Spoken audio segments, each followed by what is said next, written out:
very warm welcome to you from all of us here at RT Moscow. I'm Rory Souchet.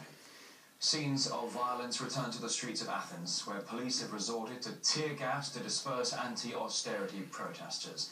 Thousands of Greeks voiced their anger over a new round of cuts being demanded by the country's lenders in exchange for another bailout payment. These are the latest pictures we have for you right here from downtown Athens.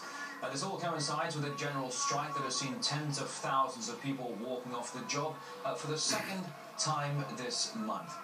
Now, there has been action against austerity across the world as part of the growing movement called Global Noise. But in Europe, the calls to end cuts are the loudest. EU leaders are gathering for another anti-crisis summit in Brussels. And ahead of the meeting, German Chancellor Angela Merkel called for the EU to be given powers to veto national budgets.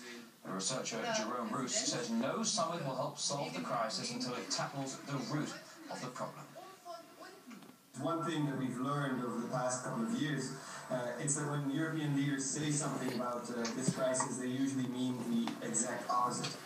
When François Hollande is saying that the end of the crisis is in sight, he probably means that Spain and Greece are slipping into depression, that Greece by next year will have contracted, the economy will have contracted roughly 20%, that unemployment stands at 25%, that you have regions in Spain which are demanding secession, that you have actually neo-fascist forces on the rise in Greece, in a move that we haven't seen since the 1930s. So I think really what's happening here is that this crisis is actually spinning out of control. Things are getting a lot worse. And the summit that we will have today in Brussels is going to solve absolutely nothing. Ultimately, because it completely fails to address any of the structural problems, which include, most importantly, the deadly embrace between the financial sector, which is completely insolvent, and a series of states which are completely over-indebted.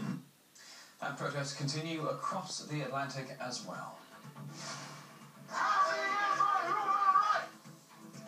That's where the Occupy Los Angeles movement refuses to be silenced a year after it was first formed. We'll report on that just a bit later in the programme here on RT. Now, the international peace envoy to Syria is warning the conflict is now a threat to the whole region. One of the first signs came in Lebanon, when armed men apparently used machine guns to shoot into Syria, sparking fresh border clashes. In the region for us now, RT's Irina. That's all I'm going to record because that's all you need to know. Residents have been reporting, this is just part of the news from Russia, which is actually telling the truth of what's happening. And you know, you can keep your eyes closed. Spread this on your Facebook page. Don't just share it.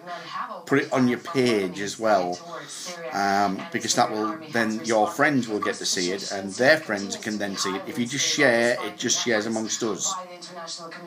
So copy and paste onto your own page.